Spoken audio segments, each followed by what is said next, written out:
কুমিল্লার মুরাদনগরে প্রবাসীর স্ত্রীকে ধর্ষণের ঘটনার মূল আসামি সহ ভিকটিমের ভিডিও ধারণ করে সামাজিক মাধ্যমে ছড়িয়ে দেওয়ার অভিযোগে জড়িত মোট ৫ জনকে গ্রেপ্তার করেছে কুমিল্লা জেলা পুলিশ। রোববার ভোর ৫টার দিকে ঢাকার সায়েদাবাদ থেকে মূল হোতা ফজর আলীকে গ্রেপ্তার করা হয়। এছাড়া ভিডিও ছড়িয়ে দেওয়ার অপরাধে আরও ৫-৪ জনকে গ্রেপ্তার করা হয়েছে।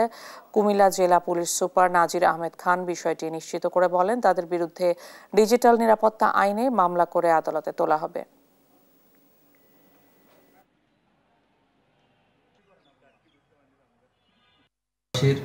স্ত্রীকে ধর্ষণের অভিযোগ উঠছে এবং এ সংক্রান্ত মুরাদনগর থানায় একটি মামলা হয়েছে।